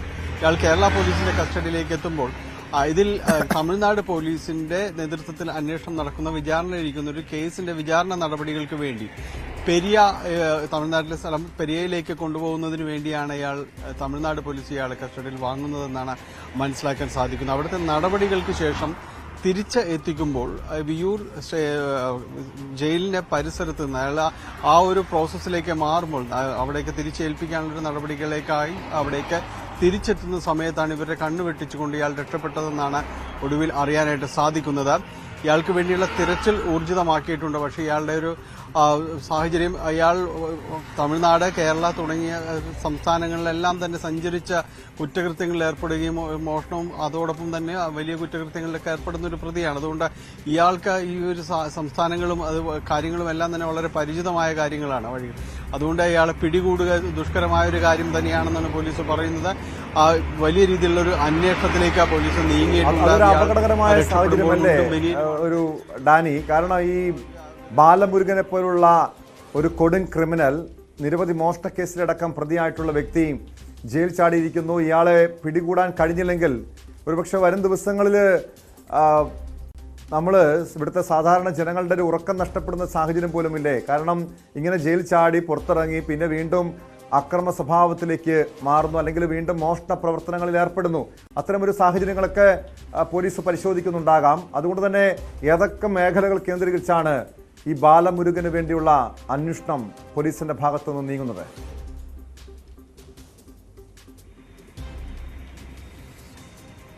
ടോം, ഇയാള് കേരളത്തിൽ നിന്ന് സംസ്ഥാനം കടക്കാനുള്ളൊരു സാധ്യത, അതിനുള്ളൊരു സമയം സാവകാശം ഇയാൾക്ക് കിട്ടിയിട്ടില്ല എന്ന് തന്നെയാണ് പോലീസ് കണക്ക് കൂട്ടുന്നത്. കാരണം അതിനു മുൻപ് തന്നെ പോലീസ് ഇതിലൊരു അലർട്ട് പ്രഖ്യാപിച്ചുകൊണ്ട് വലിയ രീതിയിലുള്ള അന്വേഷണങ്ങൾ എല്ലാം തന്നെ നടന്നു. റെയിൽവേ സ്റ്റേഷൻ, ബസ് സ്റ്റാൻഡ് പരിസരങ്ങൾ കേന്ദ്രീകരിച്ച് സാമ്പ്രദായികമായ രീതിയിലുള്ള ഒരു രക്ഷപ്പെടലുണ്ടല്ലോ, അത് അത്തരം കാര്യങ്ങളിലെല്ലാം തന്നെ ഒരു പഴുതടച്ചുള്ള ഒരു ക്രമീകരണങ്ങൾ ഏർപ്പെടുത്തിയിട്ടുണ്ട്. പക്ഷെ അതല്ലാതെയും ഇയാൾക്ക് രക്ഷപ്പെടാനുള്ള ഒരു സാധ്യതകൾ കൂടുതലാണ് എന്ന് തന്നെയാണ്. കാരണം ഇത്തരം ഒരു സംഘങ്ങൾ പ്രവർത്തിക്കുന്ന, ഇയാളെല്ലാം തന്നെ ഇവിടുത്തെ പല അധോലോക സംഘങ്ങളുമായിട്ട് ബന്ധപ്പെട്ട് പ്രവർത്തിക്കുന്നതാണെന്നുള്ളൊരു സംശയം നേരത്തെ തന്നെ ഉടലെടുത്തിരുന്നതാണ്. അപ്പോൾ അത്തരം കാര്യമായിട്ടെല്ലാം തന്നെ ബന്ധപ്പെടാനുള്ളൊരു സാധ്യത കൂടുതലുണ്ട്.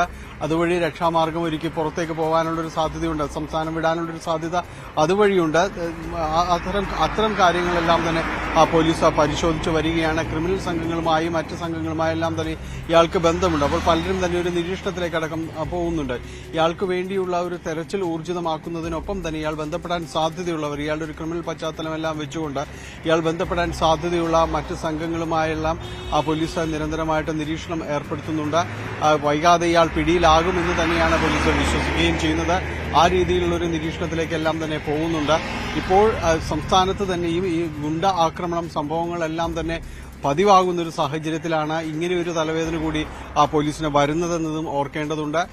കാരണം ഇയാൾ വളരെ കുപ്രസിദ്ധനായ ഒരാൾ, മോഷണം മറ്റും പിടിച്ചുപറികളെല്ലാം തന്നെ ഇയാൾ ഏർപ്പെട്ടിട്ടുള്ളതാണ്. ഇയാൾ കൂടി പുറത്തേക്ക് പോലീസിനെ വെട്ടിച്ചുകൊണ്ട് പുറത്തേക്ക് വരുന്നു എന്ന് പറയുമ്പോൾ ഈ സുരക്ഷാ സംവിധാനങ്ങളെക്കുറിച്ച് തന്നെ ജയിലിന് മുന്നിൽ നിന്ന് ഒരാൾ ഓടി രക്ഷപ്പെടുന്നു എന്നതാണ്. അതും വിയൂർ പോലുള്ള ഹൈടെക് സംവിധാനങ്ങളുള്ള അതിസുരക്ഷാ ജയിലിന്റെ മുൻപിൽ നിന്ന് ഒരാൾ ഓടി രക്ഷപ്പെടുന്നു എന്നതാണ് അതിൽ ശ്രദ്ധിക്കേണ്ടത്. അതിൽ ആരുടെ വീഴ്ചയാണെന്നത് പ്രത്യേകം എടുത്തു പറയേണ്ടതില്ലല്ലോ. അപ്പോൾ ഇത്തരം കാര്യങ്ങളിൽ പോലീസിന്റെ ഒരു ജാഗ്രത കുറവ് എത്രത്തോളം ഉണ്ടെന്ന് ഒരിക്കൽ കൂടി ഈ സംഭവങ്ങൾ കൂടി അടയാളപ്പെടുത്തുന്നുണ്ട്. ടോം, തീർച്ചയായും ഡാനി സൂചിപ്പിച്ചതുപോലെ പോലീസിന്റെ ഭാഗത്തുനിന്നുണ്ടായ വീഴ്ചയാണ്. അതുകൊണ്ട് തന്നെ പോലീസ് ഉടൻ തന്നെ ഈ കുപ്രസിദ്ധ കുറ്റവാളിയായ ബാലമുരുകനെ പിടികൂടുമെന്ന് പ്രതീക്ഷിക്കാം. കോഴിക്കോട് മെഡിക്കൽ കോളേജിൽ വിരലിന് പകരം നാവിൽ ശസ്ത്രക്രിയ ചെയ്ത സംഭവത്തിൽ ഡോക്ടറെ സംരക്ഷിച്ച് ആരോഗ്യവകുപ്പ്. ആ വാർത്തയിലേക്ക് എത്താം ഇടവേള കഴിഞ്ഞ്.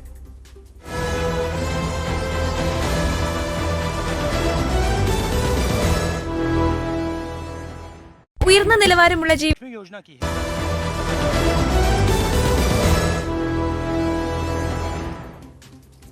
സ്പോട്ട് ലൈവ് തുടരുന്നു. കോഴിക്കോട് മെഡിക്കൽ കോളേജിൽ വിരലിന് പകരം നാവിൽ ശസ്ത്രക്രിയ ചെയ്ത സംഭവത്തിൽ ഡോക്ടറെ സംരക്ഷിച്ച് ആരോഗ്യവകുപ്പ്. കുട്ടിയുടെ നാവിൽ പ്രശ്നമുണ്ടായിരുന്നുവെന്ന് സൂപ്രണ്ടിന്റെ റിപ്പോർട്ട്. ഡോക്ടർക്കെതിരെ കൂടുതൽ നടപടി വേണ്ട എന്ന നിലപാടിലാണ് സർക്കാർ. സംഭവത്തിൽ മെഡിക്കൽ ബോർഡ് രൂപീകരിക്കണമെന്ന് സൂപ്രണ്ടിനോട് പോലീസ് ആവശ്യപ്പെട്ടിട്ടുണ്ട്. കോഴിക്കോട് നിന്ന് MS അനീഷ് കുമാർ ചേരുന്നു. അനീഷ്, ഇതിനു മുൻപ് കോഴിക്കോട് മെഡിക്കൽ കോളേജില് ഡോക്ടർമാരുടെയും ആരോഗ്യ പ്രവർത്തകരുടെയും ഭാഗത്തുനിന്ന് ഗുരുതരമായിട്ടുള്ള വീഴ്ചകൾ ഉണ്ടായിട്ടും അന്നൊക്കെ ആ വീഴ്ച വരുത്തിയവരെ സംരക്ഷിച്ച സമാനമായ നിലപാട് തന്നെ ഈ ശസ്ത്രക്രിയയിലെ വീഴ്ചയിലും ആരോഗ്യവകുപ്പ് സ്വീകരിക്കുന്നു. അതേ നിലപാട് സ്വീകരിക്കുന്നു. അതായത് ഡോക്ടറെ സംരക്ഷിക്കുന്ന നിലപാട്. നേരത്തെ ഈ ഡോക്ടർ തന്നെ തനിക്ക് വീഴ്ച പറ്റിയെന്ന് പറഞ്ഞ് ഈ കുടുംബത്തോട് മാപ്പ് പറഞ്ഞതാണ്. ഇത് യഥാർത്ഥത്തിൽ ഈ ഡോക്ടറെ സംരക്ഷിക്കാനുള്ള റിപ്പോർട്ടായിട്ട് തന്നെ കാണേണ്ടതല്ലേ അനീഷ്? തീർച്ചയായും നമ്മൾ നേരത്തെ തന്നെ ഈ വാർത്ത പുറത്തു വന്നപ്പോൾ തന്നെ പറഞ്ഞിരുന്നതാണ്. കോഴിക്കോട് മെഡിക്കൽ കോളേജ് ആശുപത്രി കേന്ദ്രീകരിച്ച് പല തരത്തിലുള്ള ഇത്തരത്തിലുള്ള ചികിത്സാ വീഴ്ചകളും ഒപ്പം ഈ അതിജീവിതയെ ICUവിൽ വെച്ച് പീഡിപ്പിച്ച സംഭവം അടക്കം ഉണ്ടാവുകയും ചെയ്തിരുന്നു. ഇത്തരം സന്ദർഭങ്ങളിലെല്ലാം കൃത്യമായും ഈ ഡോക്ടർമാരെയും അവിടുത്തെ മറ്റ് ആരോഗ്യ പ്രവർത്തകരെയും ഒക്കെ സംരക്ഷിക്കുന്ന രീതിയിലുള്ള ഒരു നിലപാടാണ് ആരോഗ്യവകുപ്പിന്റെ ഭാഗത്തു നിന്നും ഉണ്ടായത്. നമ്മൾ ഈ ഹർഷീനയുടെ കാര്യം തന്നെ പരിശോധിച്ചാൽ ഹർഷീനയുടെ വയറ്റിൽ ശസ്ത്രക്രിയ നടത്തിയപ്പോൾ കത്രിക കുടുങ്ങി എന്ന് കൃത്യമായി കണ്ടെത്തി. അത് സ്കാനിംഗ് റിപ്പോർട്ടിൽ കണ്ടെത്തി. പോലീസ് നടത്തിയ അന്വേഷണത്തിൽ അത് മെഡിക്കൽ കോളേജ് ആശുപത്രിയിലെ കത്രികയാണ് എന്ന് കണ്ടെത്തി. പക്ഷേ മെഡിക്കൽ ബോർഡ് രൂപീകരിച്ച ശേഷം നടത്തിയ അന്വേഷണത്തിൽ അത് എവിടുത്തെ കത്രികയാണെന്ന് തിരിച്ചറിയാൻ കഴിയുന്നില്ല, അല്ലെങ്കിൽ ആരാണ് ഇതിന്റെ കുറ്റക്കാരെന്ന് കണ്ടെത്താൻ കഴിയുന്നില്ല എന്ന തരത്തിലേക്കാണ് അന്വേഷണം നീങ്ങുകയും ആ മെഡിക്കൽ ബോർഡ് അത്തരത്തിലെ റിപ്പോർട്ട് നൽകുകയും ചെയ്തു. പിന്നീട് ICU പീഡന കേസുമായി ബന്ധപ്പെട്ട് പരിശോധിച്ചാൽ തന്നെ ഡോക്ടർ പ്രീതി ആണ് ഈ അതിജീവിതയുടെ മൊഴി ആദ്യം രേഖപ്പെടുത്തിയത്. എന്നാൽ അതിജീവിത പറഞ്ഞ കാര്യങ്ങൾ പൂർണ്ണമായി ഉൾപ്പെടുത്താതെ അവിടുത്തെ ജീവനക്കാരനെ സംരക്ഷിക്കുന്ന തരത്തിലുള്ള റിപ്പോർട്ടാണ് അന്ന് ഡോക്ടർ പ്രീതി നൽകിയതെന്ന പരാതിയാണ് അതിജീവിത മുന്നോട്ട് വെച്ചത്. അതിന്റെ അടിസ്ഥാനത്തിൽ അവർ പല കാര്യങ്ങളും ഒരു സാധാരണഗതിയിൽ ഇത്തരത്തിൽ ഒരു പീഡനം ഉണ്ടായാൽ അതിന് ചെയ്യേണ്ട ഒരു മാനദണ്ഡങ്ങളും അവിടെ പാലിച്ചില്ല എന്ന് അവർ കുറ്റപ്പെടുത്തുകയും ചെയ്തു. എന്നാൽ ആ ഘട്ടത്തിലും അവിടെയും ഈ ജീവനക്കാരെയും ഈ ഡോക്ടറെയും ഒക്കെ സംരക്ഷിക്കുന്ന നിലപാട് സ്വീകരിക്കുന്നു. ഈ അതിജീവിതയ്ക്ക് അനുകൂലമായി നിലപാടെടുത്ത ഒരു നഴ്സിനെ ഇടുക്കിയിലേക്ക് സ്ഥലം മാറ്റുകയും അവർ പിന്നീട് ദിവസങ്ങളോളം സമരം നടത്തി വീണ്ടും ജോലിയിൽ പ്രവേശിക്കുന്ന ഒരവസ്ഥ. ഈ അതിജീവിതയ്ക്കാണെങ്കിൽ പോലും ഒരു അന്വേഷണ റിപ്പോർട്ട് ലഭിക്കുന്നതിനായി ദിവസങ്ങളോളം ചൂടുകാലത്ത് തെരുവിൽ സമരം ചെയ്യേണ്ട അവസ്ഥ. ഇങ്ങനെ അടുത്ത കാലത്ത് കോഴിക്കോട് മെഡിക്കൽ കോളേജ് ആശുപത്രിയിൽ വരുന്ന കാര്യങ്ങളിലെല്ലാം അവിടുത്തെ ജീവനക്കാരെ അല്ലെങ്കിൽ ആരോഗ്യ പ്രവർത്തകരെ അല്ലെങ്കിൽ ഡോക്ടർമാരെ വെള്ളപൂശുന്ന തരത്തിലുള്ള റിപ്പോർട്ടുകൾ തന്നെയാണ് നൽകിയിരുന്നത്. നമ്മൾ ഈ 4 വയസ്സുകാരിയുടെ നാവിന് ശസ്ത്രക്രിയ ചെയ്ത സംഭവവുമായി ബന്ധപ്പെട്ടാണെങ്കിൽ പോലും കുറ്റം പൂർണ്ണമായി സമ്മതിച്ച് എഴുതി നൽകിയ ഒരു ഡോക്ടറാണ് അദ്ദേഹം. പക്ഷേ അങ്ങനെ ചെയ്ത ശേഷവും പിന്നീട് അവർ ദുർബലമായ വാദമുഖങ്ങൾ അല്ലെങ്കിൽ അനീഷ് അങ്ങനെ ഒരു കുറ്റം സമ്മതിച്ച് അത് എഴുതി നൽകിയിട്ടുണ്ട്. തനിക്കൊരു വീഴ്ച പറ്റിയെന്ന് ഈ കുട്ടിയുടെ കുടുംബത്തിന് ഈ ഡോക്ടർ തന്നെ, വീഴ്ച വരുത്തിയ ഡോക്ടർ തന്നെ എഴുതി നൽകിയിട്ടുണ്ട്. അത് തന്നെ ഡോക്ടർക്ക് ഒരു തിരിച്ചടിയല്ലേ? അങ്ങനെ ഒരു വീഴ്ച വരുത്തിയെന്ന് സമ്മതിച്ച സംഭവത്തിൽ തന്നെയാണ് ഈ ഡോക്ടറെ സംരക്ഷിക്കുന്ന നിലപാട് ആരോഗ്യവകുപ്പ് സ്വീകരിക്കുന്നത്. ഈ സംഭവത്തിന് പിന്നാലെ, ഈ റിപ്പോർട്ട് പുറത്തു വന്നതിന് പിന്നാലെ ഈ കുടുംബത്തിന്റെ പ്രതികരണം ലഭ്യമായിട്ടുണ്ട്. ഈ കുഞ്ഞിന് നാവിൽ എന്തെങ്കിലും പ്രശ്നമുണ്ടായിരുന്നു എന്ന് ഈ കുടുംബം സമ്മതിക്കുന്നുണ്ടോ?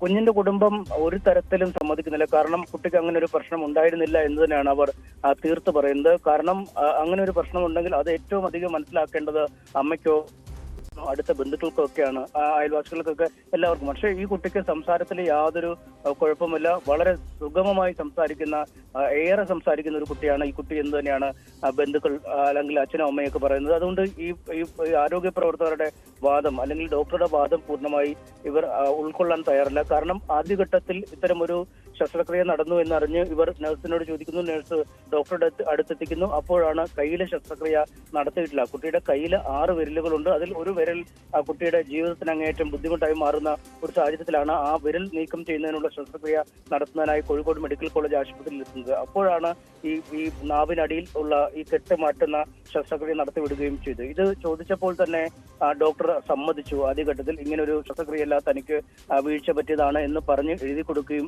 ചെയ്തു. അന്ന് തന്നെ ഡോക്ടർ ഒരു വാദം മുന്നോട്ട് വെച്ചിരുന്നു. ഈ കുട്ടിക്ക് ഇങ്ങനൊരു നാക്കിനടിയിൽ ചില പ്രശ്നങ്ങളുണ്ട്, അത് മാറ്റുന്നതാണ് അനിവാര്യമെന്ന് പറയുന്നു. ഒപ്പം പിന്നാലെ ഡോക്ടർമാരുടെ സംഘടന വരുന്നു. അവർ പറയുന്നു ഈ കുട്ടിയുടെ ജീവിതത്തിന് തന്നെ അപകടമാവുന്ന രീതിയിലുള്ള ഒരു ന്യൂനതയായി പിന്നീട് ഇത് മാറാൻ സാധ്യതയുണ്ട്. അതുകൊണ്ട് പ്രതിബദ്ധതയുള്ള ഒരു ആളെന്ന നിലയ്ക്കാണ് ആ ശസ്ത്രക്രിയ ചെയ്തതെന്നാണ്. പക്ഷെ അങ്ങനെയൊക്കെ എങ്ങനെ ഒരു ശസ്ത്രക്രിയ നടത്താൻ പറ്റും ടോം? കാരണം നമുക്കറിയാം ഏറെ സങ്കീർണമായ നടപടിക്രമങ്ങൾ ഉള്ളതാണ്. ഒരു ലഘു ശസ്ത്രക്രിയ ആണെങ്കിൽ പോലും ചിലപ്പോൾ ആരോഗ്യപരമായ പ്രശ്നങ്ങൾ വരാൻ സാധ്യതയുണ്ട്, അല്ലെങ്കിൽ മറ്റെന്തെങ്കിലും പ്രശ്നങ്ങൾ ഒരുപക്ഷെ ഈ ശസ്ത്രക്രിയ മധ്യേക്ക് വരുന്ന കാര്യങ്ങൾ നമ്മൾ കാണുന്നു. അപ്പോൾ കുടുംബത്തിന്റെ അല്ലെങ്കിൽ അച്ഛന്റെ അമ്മയുടെയും ഒക്കെ യാതൊരു അനുമതിയുമില്ലാതെ എങ്ങനെയാണ് ഒരു കുട്ടിയുടെ കൈക്ക് ശസ്ത്രക്രിയ നടത്തേണ്ട, കുട്ടിയുടെ നാവിന് ശസ്ത്രക്രിയ നടത്തുക എന്ന ചോദ്യം ഇപ്പോഴും ബാക്കിയാവുന്നു. ആശയവിനിമയത്തിന്റെ തകരാറ് മാത്രമാണ് എന്ന് അവർ പറയുമ്പോഴും അവർക്കിത് ചെയ്യാൻ എന്താണ് അധികാരം?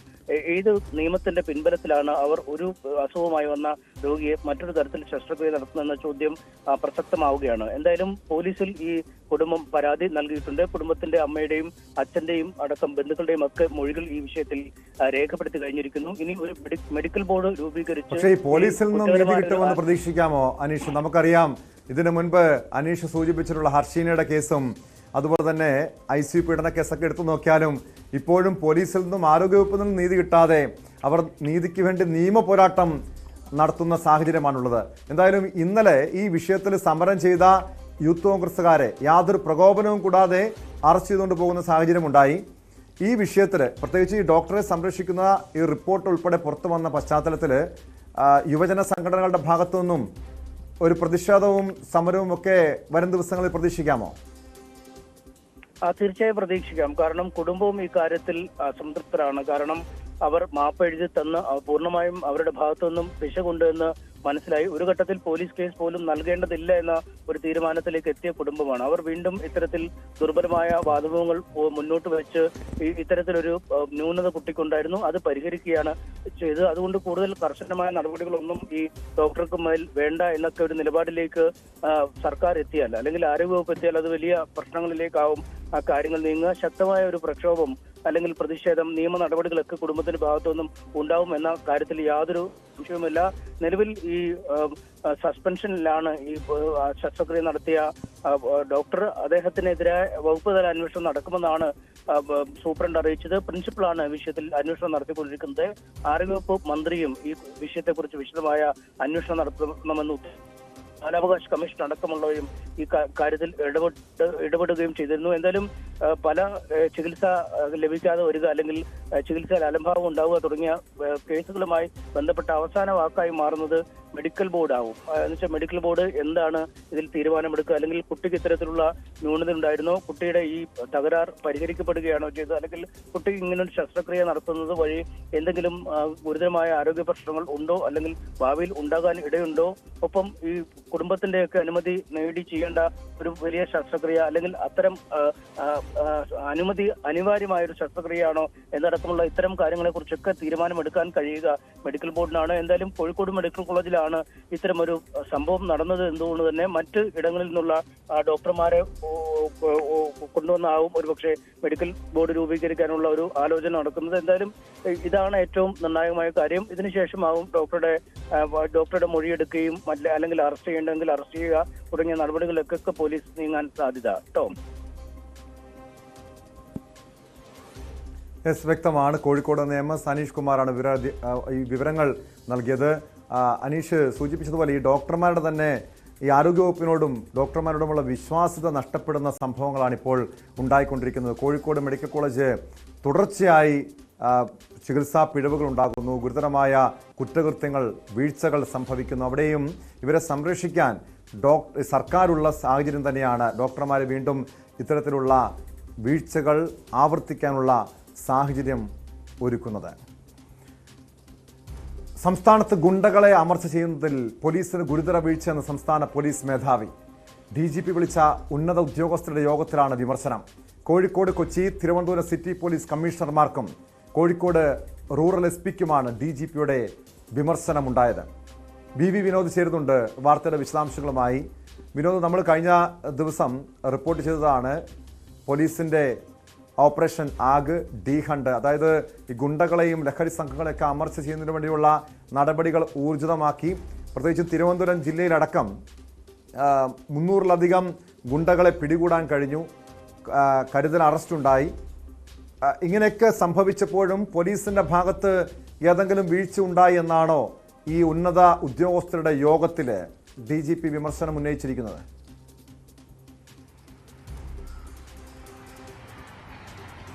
ടോം, പ്രധാനപ്പെട്ട രണ്ട് കാര്യങ്ങളാണ് ഇപ്പോൾ ഒരു കണക്ക് പുറത്തു വന്നിട്ടുള്ളത്. ഈ പരിശോധനകൾ, ഗുണ്ടകളെ അമർച്ച ചെയ്യാനുള്ള സംസ്ഥാന വ്യാപകമായുള്ള റെയ്ഡുകൾ നടക്കുമ്പോൾ ഈ 15 മുതൽ 17 തീയതികളിൽ സംഭവിച്ചിട്ടുള്ളത് ഏതാണ്ട് 5000-ഓളം ഗുണ്ടകൾ അവർ പിടിയിലായിരിക്കുന്നു എന്നൊരു കണക്ക് വരുന്നു. അതിൽ ബഹുഭൂരിപക്ഷം പേരെയും റിമാൻഡ് ചെയ്തു. ഇവർക്കെതിരെ കാപ്പ ചുമത്താനുള്ള നടപടികളുമായി മുന്നോട്ട് പോവുകയാണ് തുടങ്ങിയ ഒരു കണക്കാണ് ഇപ്പോൾ പുറത്തു വരുന്നത്. പക്ഷേ DGPയുടെ യോഗത്തിൽ വലിയ വിമർശനമാണ് സിറ്റി പോലീസ് കമ്മീഷണർമാർക്കും അതോടൊപ്പം തന്നെ ജില്ലാ പോലീസ് മേധാവിമാർക്കുമെതിരെ ഉണ്ടായത്. അതിൽ പ്രത്യേകിച്ച് തിരുവനന്തപുരം, കൊച്ചി, കോഴിക്കോട് ഈ 3 സിറ്റികൾ, ഇത് 3 സിറ്റികളിലും വലിയ തോതിൽ ഗുണ്ടകൾ അവരുടെ വിഹാരം നടത്തുന്നു. അവർ അഴിഞ്ഞാടുകയാണ്. അവരെ നിയന്ത്രിക്കാൻ പോലീസിന് പലപ്പോഴും കഴിയുന്നില്ല എന്ന തരത്തിലുള്ള ഒരു വിമർശനം, അമർച്ച ചെയ്യുന്നതിൽ വീഴ്ചയുണ്ടായി എന്ന ഒരു ചൂണ്ടിക്കാട്ടൽ തന്നെയാണ് DGPയുടെ ഭാഗത്തു നിന്ന് ഉണ്ടായത്. അതിൽ അദ്ദേഹം പറയുന്നത് കൊച്ചിയിലെ കാര്യമാണ്. കൊച്ചി ഗുണ്ടകളുടെ ഒരു പ്രദേശമായി മാറിക്കൊണ്ടിരിക്കുന്നു എന്ന നിലയ്ക്കുള്ള ആക്ഷേപങ്ങളും പരാതികളും വരുന്നു. അവിടുത്തെ കാര്യങ്ങൾ പരിശോധിക്കുമ്പോഴും അങ്ങനെ തന്നെയാണ്. പോലീസിന്റെ ഭാഗത്തു നിന്ന് ശക്തമായ നടപടി ഉണ്ടാകുന്നില്ല എന്ന് തന്നെ മനസ്സിലാക്കേണ്ടിയിരിക്കുന്നു. ഈ തരത്തിലുള്ളൊരു വിമർശനമാണ് DGPയുടെ ഭാഗത്തു നിന്നുണ്ടായത്. അത് ടോം, നമ്മളുടെ കഴിഞ്ഞ കുറേ ദിവസങ്ങളായി, പ്രത്യേകിച്ച് ടോം തന്നെ ചെയ്ത വാർത്തകൾ, അതിലെ വെളിപ്പെടുത്തലുകൾ, അതിൽ നമുക്ക് പലപ്പോഴും വിമർശനങ്ങൾ വന്നിട്ടുണ്ട്. ഈ തരത്തിലുള്ള വെളിപ്പെടുത്തലുകൾ ഗുണ്ടകളെ കൊണ്ട് നടത്തിക്കണോ വേണ്ടയോ എന്ന്. പക്ഷേ നമ്മുടെ നടപടി ശരിയായിരുന്നു എന്നൊരു കാര്യമാണ് ഇപ്പോൾ DGP തന്നെ അദ്ദേഹത്തിന്റെ യോഗത്തിലൂടെ പറഞ്ഞിരിക്കുന്നത്. അദ്ദേഹം പറയുന്നത് അമർച്ച ചെയ്യുന്നതിൽ വീഴ്ചയുണ്ടാകുന്നു എന്നാണ്. അതായത് നമ്മൾ ചൂണ്ടിക്കാട്ടിയ അതേ വിഷയം തന്നെയാണ്. പല ഗുണ്ടാ സംഘങ്ങൾ, അവരുടെ കൊട്ടേഷൻ വർക്കുകൾ, അവർ അതിനെക്കുറിച്ച് തുറന്നു പറയുന്നു. അവർ വിദേശത്തും ഇന്ത്യയിലുമായിരുന്ന് കാര്യങ്ങൾ ഓപ്പറേറ്റ് ചെയ്യുന്നു. അവർ ചെറു സംഘങ്ങളെ ഉണ്ടാക്കുന്നു.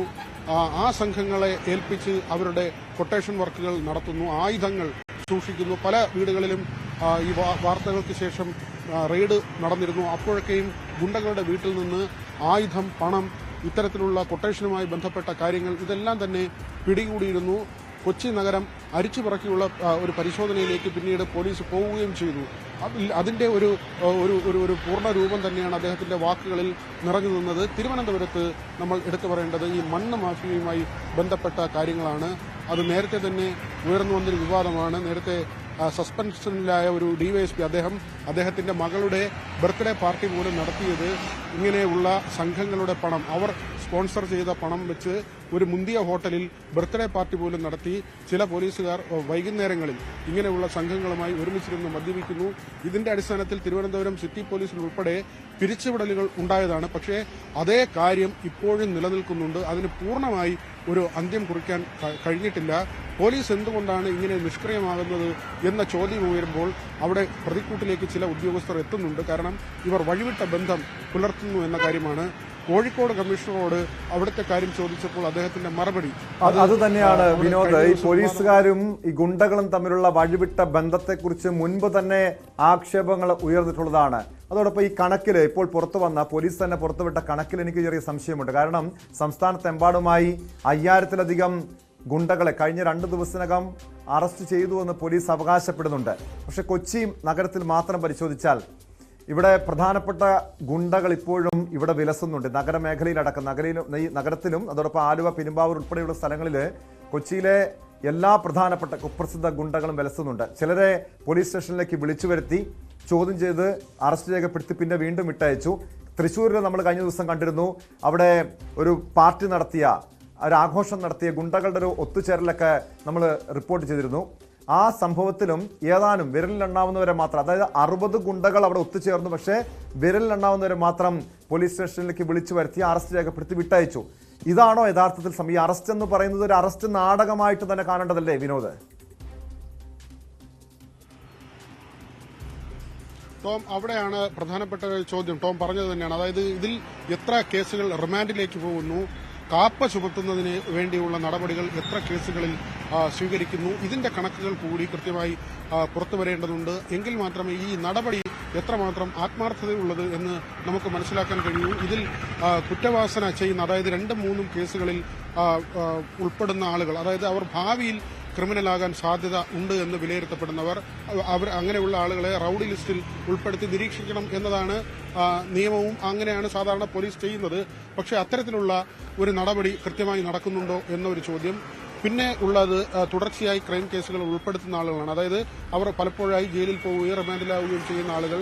അങ്ങനെ തുടർച്ചയായി കേസുകൾ ഉൾപ്പെടുമ്പോൾ അവർക്കെതിരെ കാപ്പ ചുമത്തുകയാണ്. അതും ജയിൽ തടവോ അല്ലെങ്കിൽ നാടുകടത്തലോ ആണ് അതിൽ വരുന്ന നടപടികൾ. അങ്ങനെ എത്ര പേർക്കെതിരെ നടപടിയെടുക്കുന്നു?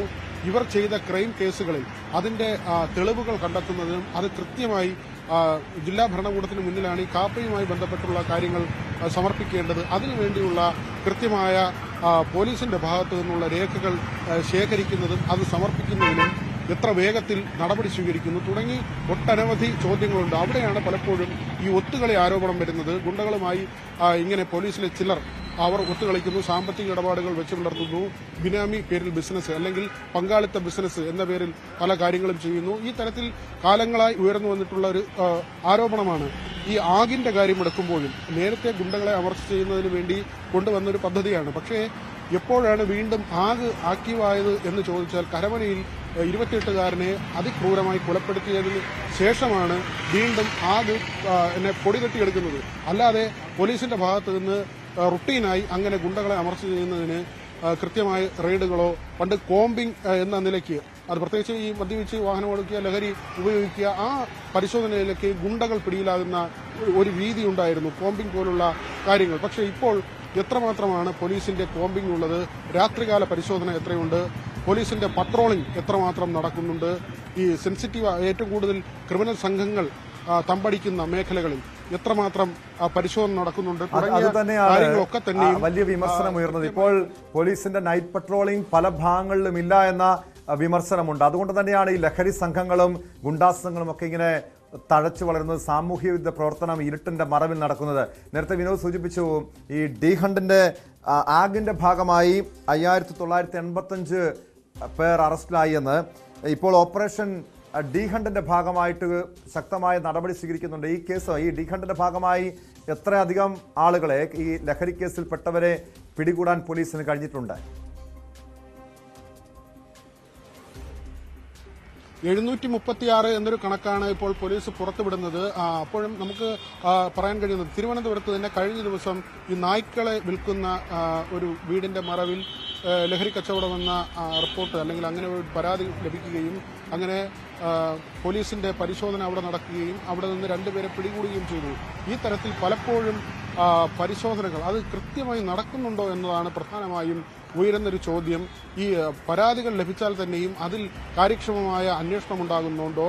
അങ്ങനെ പിടികൂടുന്ന പ്രതികൾ അവർ വീണ്ടും വീണ്ടും ഈ കേസുകളിൽ ഉൾപ്പെടുമ്പോൾ അവർക്കെതിരെ കൂടുതൽ നടപടിക്ക് വേണ്ടി അന്വേഷണ സംഘങ്ങൾ എന്തു ചെയ്യുന്നു തുടങ്ങിയ ചോദ്യങ്ങളാണ് അവശേഷിക്കുന്നത്. ഇപ്പോൾ ഏറ്റവും പ്രമാദമായ സംഭവം ഈ കൊച്ചിയിൽ ഗുണ്ടകൾ തമ്മിലുള്ള ഈ അവരുടെ പോർവിളിയും അതിന് പിന്നാലെ തിരുവനന്തപുരത്തുണ്ടായ കൊലപാതകവുമാണ്. ആ കൊലപാതകം തന്നെ 2019 ഒരു യുവാവിനെ KGF-ലെ സംഭാഷണമൊക്കെയും പറഞ്ഞ് വിജനമായ സ്ഥലത്ത് കൊണ്ടുപോയി കൈയിലെയും കാലിലെയും ഞരമ്പുകൾ കട്ട് ചെയ്ത് കണ്ണ് കുത്തിപ്പൊട്ടിച്ച് കരിക്കുകൊണ്ട് തല ഇടിച്ച് തകർത്ത് ഒരു ചെറുപ്പക്കാരനെ കൊന്ന കേസിലെ പ്രതികളാണ് ജാമ്യത്തിലിറങ്ങി വീണ്ടും അതേ രീതിയിൽ അതേ മാതൃകയിൽ ഭാരമുള്ള കല്ല് മറ്റൊരു യുവാവിന്റെ ശരീരത്തിലിട്ടും കമ്പി കൊണ്ട് തലയ്ക്കടിച്ചും കൊലപ്പെടുത്തിയത്. ആ നിലയ്ക്ക് അതിക്രൂരമായി ഈ കൊലപാതകം നടത്തുമ്പോഴാണ് ഇവർ വീണ്ടും ഇങ്ങനെ ഗൂഢാലോചന നടത്തിയിരുന്നുവെന്നും ഇവർ ചില കേന്ദ്രങ്ങളിൽ ഒത്തുകൂടി ഇത്തരം ഗൂഢാലോചനകളും പദ്ധതികളും ആസൂത്രണം ചെയ്തിരുന്നുവെന്നും പോലീസ് മനസ്സിലാക്കുന്നത്. മാത്രവുമല്ല സ്പെഷ്യൽ ബ്രാഞ്ചിന്റെ പല റിപ്പോർട്ടുകളും ഉണ്ടെങ്കിലും ലോ ആൻഡ് ഓർഡറിന്റെ ചുമതല, അതായത് സ്റ്റേഷൻ ഡ്യൂട്ടിയിലുള്ള ആളുകൾ അത് കൃത്യമായി ആ ഗൗരവത്തിൽ എടുക്കുന്നുണ്ടോ അല്ലെങ്കിൽ അങ്ങനെയുള്ള പരിശോധനകൾ നടത്തുന്നുണ്ടോ എന്ന് ചോദിച്ചാൽ പോലീസിനുള്ളിൽ നിന്ന് തന്നെ ചില വിവരങ്ങൾ അങ്ങനെ സ്പെഷ്യൽ ബ്രാഞ്ച് കൃത്യമായി റിപ്പോർട്ട് നൽകിയാലും പല സ്റ്റേഷനുകളിൽ നിന്നും അങ്ങനെ കാര്യക്ഷമമായ ഒരു അന്വേഷണം ഉണ്ടാകുന്നില്ല. അതിന് DGP നൽകിയിട്ടുള്ള നിർദ്ദേശം പ്രധാനപ്പെട്ട കേസുകളും അങ്ങനെയുള്ള കാര്യങ്ങൾ ഗൗരവമുള്ള സംഭവങ്ങളും ജില്ലാ പോലീസ് മേധാവിമാർ തന്നെ ഇനി നേരിട്ട് അന്വേഷിക്കണം, അവരുടെ മേൽനോട്ടം ഉണ്ടാകണം എന്നതാണ്.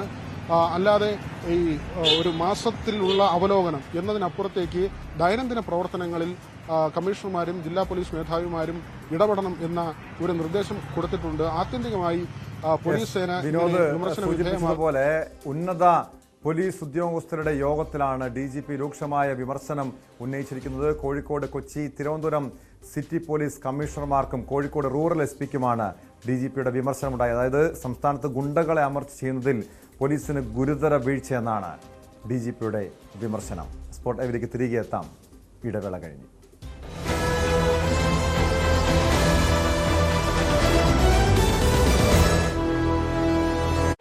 Pre degree. സ്പോട്ട് ലൈവ് തുടരുന്നു. കോഴിക്കോട് പന്തീരാങ്കാവ് ഗാർഹിക പീഡന കേസ് പ്രതി രാഹുലിനെ നാട്ടിലെത്തിക്കാനുള്ള ശ്രമത്തിലാണ് പോലീസ്. ജർമ്മനിയിലുള്ള രാഹുലിനെ ഇന്റർപോളിന്റെ സഹായത്തോടെയാണ് നാട്ടിലെത്തിക്കുക. രാഹുലിന് ജർമ്മൻ പൗരത്വം ഇല്ലെന്നും ഇന്ത്യൻ പാസ്പോർട്ട് ഉപയോഗിച്ചാണ് വിദേശത്തേക്ക് കടന്നതെന്നും പോലീസ് സ്ഥിരീകരിച്ചു. കേസിൽ രാഹുലിന്റെ അമ്മയെയും സഹോദരിയെയും പ്രതി ചേർത്തേക്കും. അതിനിടെ പറവൂരിലെ പെൺകുട്ടിയുടെ വീട് വനിതാ കമ്മീഷൻ അധ്യക്ഷ പി സതീദേവി സന്ദർശിച്ചു. പന്തീരാങ്കാവ് പോലീസ് സ്റ്റേഷൻ പരിധിയിൽ നടന്നിട്ടുള്ള ഒരു ഗാർഹിക പീഡന കേസുമായി ബന്ധപ്പെട്ടുകൊണ്ടുള്ള അതിജീവിതയെ നേരിട്ട് കാണുന്നതിന് വേണ്ടിയിട്ടാണ് ഞാൻ വന്നിട്ടുള്ളത്. അവർ വനിതാ കമ്മീഷന് പരാതി നൽകിയിട്ടുണ്ടായിരുന്നു. ആ പരാതി ലഭ്യമായ ഉടനെ തന്നെ കേസ് രജിസ്റ്റർ ചെയ്യുകയും കുട്ടിയുടെ ഫോൺ നമ്പർ ഉൾപ്പെടെ ആ പരാതിയിൽ ഉണ്ടായിരുന്നു എന്നുള്ളത് കൊണ്ട് അവരെ നേരിട്ട് വിളിക്കുകയും അന്ന് ഫോണിലൂടെ സംസാരിക്കുകയും ചെയ്തിട്ടുണ്ടായിരുന്നു. പന്തീരാങ്കാവ് സ്റ്റേഷനിലെ SHOനെ ആ സമയത്ത് തന്നെ വിളിച്ച് കേസ് ഏത് രീതിയിലാണ് കൈകാര്യം ചെയ്തത് എന്നതിനെ സംബന്ധിച്ച് അന്വേഷിച്ചപ്പോഴാണ് വളരെ ഗുരുതരമായിട്ടുള്ള കൃത്യവിലോപമാണ്, അങ്ങേയറ്റത്തെ അനാസ്ഥയാണ് ഇത്തരമൊരു കേസുമായി ബന്ധപ്പെട്ടുകൊണ്ട് പോലീസിൻ്റെ ഭാഗത്ത് നിന്നുണ്ടായിട്ടുള്ളത് എന്ന് മനസ്സിലായതിനെ തുടർന്ന് ശക്തമായ ഭാഷയിൽ അദ്ദേഹത്തോട് സംസാരിച്ചിരുന്നു. തുടർന്നാണ് ഈ കേസുമായി ബന്ധപ്പെട്ടുകൊണ്ട് കുട്ടിയുടെ പരാതിയിൽ വളരെ വ്യക്തമായിട്ട് സൂചിപ്പിച്ചിട്ടുള്ള കാര്യങ്ങളൊക്കെ തന്നെ പരിശോധിച്ചുകൊണ്ട് കേസ് രജിസ്റ്റർ ചെയ്യാൻ തയ്യാറായിട്ടുള്ളത്. ഇപ്പോൾ ഈ കേസ് അന്വേഷണത്തിൽ പോലീസ് കാട്ടിയിട്ടുള്ള ജാഗ്രതക്കുറവിനെ സംബന്ധിച്ച് മുഖ്യമന്ത്രിക്കുൾപ്പെടെ പരാതി നൽകിയതിനെ തുടർന്ന് ഈ അന്വേഷണ ഉദ്യോഗസ്ഥരെ മാറ്റിയിട്ടുണ്ട്. ആജ്ഞ രവീന്ദ്രൻ ചേരുന്നുണ്ട് ഈ വാർത്തയുടെ വിശദാംശങ്ങളുമായി. ആജ്ഞ, വനിതാ കമ്മീഷൻ അധ്യക്ഷ സൂചിപ്പിച്ചതുപോലെ പോലീസിന്റെ ഭാഗത്ത് തുടക്കത്തിൽ തന്നെ ഈ വലിയ വീഴ്ച ഉണ്ടായി, അന്വേഷണത്തിൽ വീഴ്ച ഉണ്ടായി എന്ന് തുറന്നവർ പറയുന്നുണ്ട്. അതിന് പിന്നാലെ CIക്കെതിരെ നടപടിയൊക്കെ ഉണ്ടായി. പക്ഷേ ഈ സംഭവം നടന്ന് ഈ പരാതിപ്പെട്ട് ദിവസങ്ങൾ കഴിഞ്ഞിട്ടും പ്രതിയെ നാട്ടിലെത്തിക്കാൻ കഴിഞ്ഞിട്ടില്ല. ഇന്റർപോളിന്റെ സഹായം തേടിയിട്ടുണ്ട്. ബ്ലൂ കോർണർ നോട്ടീസ് പുറപ്പെടുവിച്ചിട്ടുണ്ട്. ഈ പോലീസിന്റെ ഈ ഇന്റർപോളിന്റെ സഹായത്തോടെ അല്ലാതെ പ്രതി നാട്ടിലെത്താനുള്ളൊരു സാധ്യത കൂടി പോലീസ് കാണുന്നുണ്ടോ?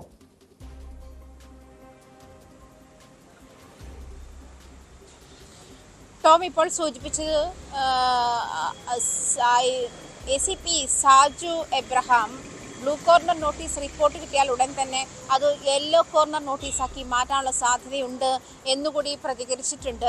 മാത്രമല്ല, ഈ രാഹുലിനെ രക്ഷപ്പെടാൻ സഹായിച്ച രാജേഷ് എന്ന സുഹൃത്തിനെതിരെ നടപടിയെടുത്തിട്ടുണ്ട്. 212 IPC 212 ചുമത്തിയിട്ടുള്ളത്. കുറ്റവാളിയെ സഹായിക്കുന്ന തരത്തിലുള്ള നീക്കങ്ങൾക്ക് 5 വർഷം വരെ തടവ് ലഭിക്കാവുന്ന ഒരു വകുപ്പ് കൂടിയാണ് ഇത് എന്നാണ് മനസ്സിലാക്കാൻ കഴിയുന്നത്. അതുപോലെ തന്നെ രാഹുലിന്റെ അമ്മ ഉഷാകുമാരിക്കും സഹോദരി കാർത്തികയ്ക്കുമെതിരെ ഗാർഹിക പീഡനത്തിനും പെൺകുട്ടിയെ അപകീർത്തിപ്പെടുത്തിയതിനുമുള്ള കേസും ചാർജ് ചെയ്തിട്ടുണ്ട്. കേസ് എടുക്കാനുള്ള നീക്കത്തിലാണ് പോലീസ് എന്നാണ് മനസ്സിലാക്കുന്നത്. ഈ പെൺകുട്ടിയെ അപകീർത്തിപ്പെടുത്തിയ ചാനലുകളിൽ കൂടി പെൺകുട്ടിയെ അപകീർത്തിപ്പെടുത്തുന്ന ഒരു നീക്കത്തിന് പെൺകുട്ടിയുടെ അച്ഛനോ അല്ലെങ്കിൽ പെൺകുട്ടിയുടെ കുടുംബം പരാതി നൽകിയിട്ടുണ്ട്. ഈ ഒരു സാഹചര്യത്തിൽ അതിന്മേൽ കൂടി പോലീസ് കേസ് എടുത്തേക്കുമെന്നാണ് മനസ്സിലാക്കാൻ കഴിയുന്നത്. എന്തായാലും ഈ രാജേഷ് എന്ന ആൾക്കെതിരെ കേസെടുത്തിട്ടുണ്ട്. മാത്രമല്ല, പന്തീരാങ്കാവ് വിഷയവുമായി ബന്ധപ്പെട്ട സ്ത്രീധന പീഡന കേസുമായി ബന്ധപ്പെട്ട വനിതാ കമ്മീഷൻ ഇന്ന് പറവൂരിൽ പെൺകുട്ടിയുടെ വീട് സന്ദർശിക്കുകയുണ്ടായി. വീട്ടുകാരുമായി ഇതിനു വേണ്ട എല്ലാ പിന്തുണയും വനിതാ കമ്മീഷന്റെ ഭാഗത്തു നിന്നും ഉണ്ടാകുമെന്നും അധ്യക്ഷ പി സതീദേവി അറിയിച്ചിട്ടുമുണ്ട്. എന്നിരുന്നാൽ പോലും ഒരു ചെറിയ വിമർശനം മാധ്യമങ്ങൾക്കെതിരെ ഉണ്ടായി. പ്രത്യേകിച്ചും പെൺകുട്ടിയെ അപകീർത്തിപ്പെടുത്താനുള്ള ഇടം മാധ്യമങ്ങൾ രാഹുലിന്റെ കുടുംബത്തിന് നൽകി എന്നൊരു വിമർശനം കൂടി സതീദേവി ഉന്നയിക്കുകയുണ്ടായി. അത്തരമൊരു കാര്യങ്ങളിൽ അല്പം ഒരു ജാഗ്രത കാണിക്കണമെന്നും ഈ അവസരത്തിൽ സതീദേവി സൂചിപ്പിക്കുകയുണ്ടായി. പക്ഷേ ഇതിനകത്ത് മറ്റൊരു കാര്യമുള്ളത്,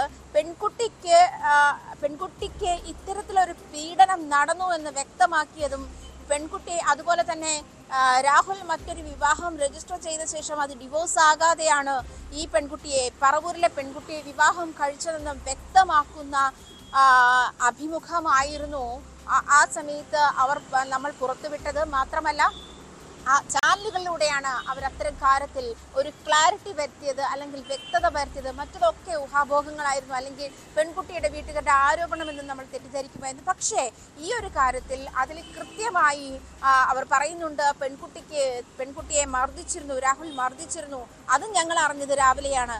അതുപോലെ തന്നെ ഈ മറ്റൊരു പെൺകുട്ടിയെ വിവാഹം, അതായത് ഈ രാഹുൽ മാത്രമല്ല, ഈ രാഹുലിന്റെ അമ്മയും സഹോദരിയും ഇത്തരമൊരു ഗാർഹിക പീഡനത്തിന് വഴിവെച്ചിട്ടുണ്ട്. അവരുടെ ഭാഗത്തുനിന്നും ഒരു ക്രൂരമായ മാനസിക പീഡനം ഉണ്ടായി എന്നൊക്കെ പെൺകുട്ടിയും കുടുംബവും ആരോപണം ഉന്നയിക്കുന്നുണ്ട്. പക്ഷേ ഇതുവരെയും പോലീസ് ഇരുവരെയും പ്രതിപട്ടികയിൽ പെടുത്തിയിട്ടില്ല. ആ ഒരു നീക്കം പോലീസിന്റെ ഭാഗത്തുനിന്ന് എന്തുകൊണ്ടാണ് വൈകുന്നത്? ഇവരെ പ്രതി ചേർക്കാനുള്ള ആ ഒരു നീക്കം എന്തുകൊണ്ടാണ് വൈകുന്നത്? ആജ്ഞ,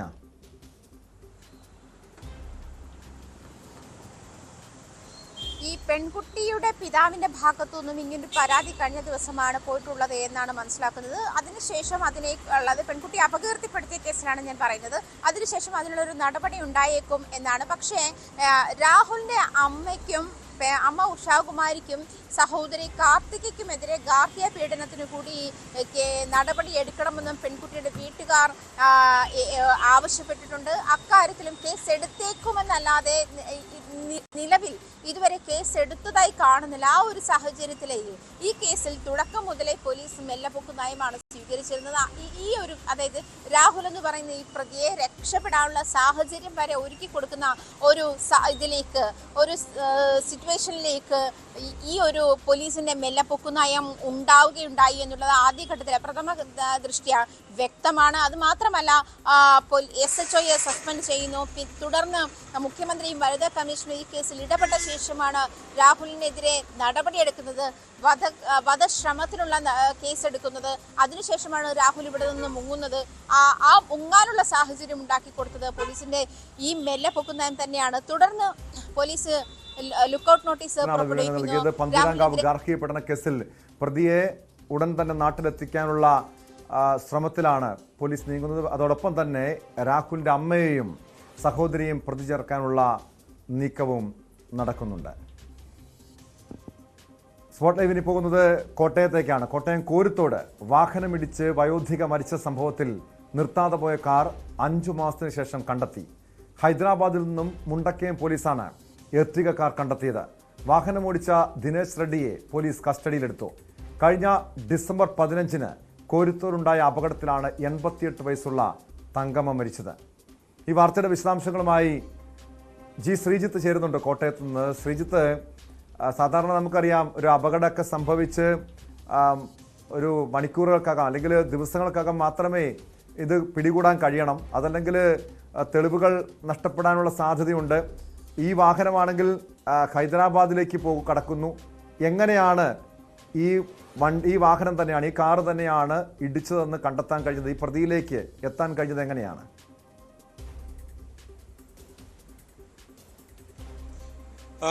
ഈ സമയത്തെ CCTV അടക്കം, ആ മേഖലയിലുള്ള CCTV, ഒപ്പം തന്നെ ദൃക്സാക്ഷികളുടെ അടക്കം വിവരം, ഒരു വെള്ള എർട്ടിഗ കാറാണ് ഈ സംഭവത്തിന് പിന്നിലുള്ളതെന്ന് മാത്രമാണ് കണ്ടെത്തിയത്. വാഹന നമ്പർ അടക്കം പിന്നീട് CCTVയിൽ നിന്നടക്കം പരിശോധിച്ചുകൊണ്ട് തുടർന്ന് നടത്തിയ വിശദമായ അന്വേഷണത്തിലാണ് ദിനേശ് റെഡ്ഡി എന്ന ആൾ ഓടിച്ച ഹൈദരാബാദിൽ നിന്നുള്ള എർട്ടിഗ കാറാണ് ഈ അപകടമുണ്ടാക്കി കടന്നു കളഞ്ഞത് എന്ന് തിരിച്ചറിയുകയായിരുന്നു. എന്തായാലും ശബരിമല തീർത്ഥാടകരാണ്. ആ സമയത്ത് നമുക്കറിയാം എത്രയോ വാഹനങ്ങൾ, സമാനമായ രീതിയിലുള്ള വാഹനങ്ങൾ തന്നെ കടന്നു പോകുന്നതാണ്. അതുകൊണ്ട് തന്നെ പോലീസിനെ സംബന്ധിച്ച് അല്പം ബുദ്ധിമുട്ടേറിയ ഒരു ജോലിയായിരുന്നു ഇത്. മുണ്ടക്കയത്ത് നിന്ന്, അതായത് സാധാരണ കുമളി ചെക്ക് പോസ്റ്റൊക്കെ കടന്നു വന്ന് മുണ്ടക്കയത്ത് നിന്ന് പിന്നീട് കോരുത്തോട് വഴി കണമല എത്തിയാണ് ഈ വാഹനങ്ങൾ ശബരിമലയ്ക്ക് പോകാറുള്ളത്. അതുകൊണ്ട് തന്നെ ആ റൂട്ടിലുള്ള വാഹനങ്ങൾ കേന്ദ്രീകരിച്ച് നടത്തിയ അന്വേഷണത്തിലാണ് വാഹന നമ്പർ കണ്ടെത്തുകയും അങ്ങനെ തുടർന്ന് നടത്തിയ അന്വേഷണത്തിലാണ് ഏതാണ്ട് 5 മാസത്തിന് ശേഷം ഈ സംഭവം ഈ പ്രതിയെ അടക്കം പിടികൂടുന്നത്. ഡിസംബർ 15-നായിരുന്നു പനക്കച്ചിറ എന്ന സ്ഥലത്തായിരുന്നു ഈ സംഭവം ഉണ്ടായിരുന്നത്. 88 വയസ്സുകാരിയായിരുന്നു ഈ മരിച്ച തങ്കമ്മ. അവർ വഴിവക്കിൽ നിൽക്കുമ്പോഴാണ് ഈ വാഹനം ഇടിച്ച് കടന്നു കളയുന്നത്. എന്തായാലും മുണ്ടക്കയം പോലീസ് ഈ പ്രതിയെ കൊണ്ടുവരികയും തുടർ നടപടികൾ സ്വീകരിക്കുകയും ചെയ്തിട്ടുണ്ട്. പോലീസിനെ സംബന്ധിച്ച് 5 മാസങ്ങൾക്ക് ശേഷമാണെങ്കിലും അല്പം ബുദ്ധിമുട്ടേറിയ ഒരു കേസിൽ പ്രതിയെ, കൃത്യമായ കുറ്റവാളിയെ കണ്ടെത്താൻ കഴിഞ്ഞു എന്നുള്ളത് തന്നെയാണ് വലിയ ആശ്വാസം. ടോപ്പ്. തീർച്ചയായും അത് പോലീസിനെ അഭിനന്ദിക്കേണ്ട കാര്യം തന്നെയാണ്. കാരണം സാധാരണ ഇത്തരം കേസുകളിൽ പോലീസിൻ്റെ ഭാഗത്തുനിന്ന് അത്ര ഊർജിതമായ പ്രവർത്തനങ്ങൾ ഉണ്ടാകാറില്ലെങ്കിലും കോട്ടയം കോരുത്തോട് ഈ സംഭവം വാഹനമിടിച്ച് വയോധിക മരിച്ച സംഭവത്തിൽ നിർത്താതെ പോയ വാഹനം 5 മാസത്തിന് ശേഷം കണ്ടെത്താൻ പോലീസിന് കഴിഞ്ഞിരിക്കുന്നു. സ്പോട്ട് ലൈവ് പൂർണ്ണമാകുന്നു. നമസ്കാരം.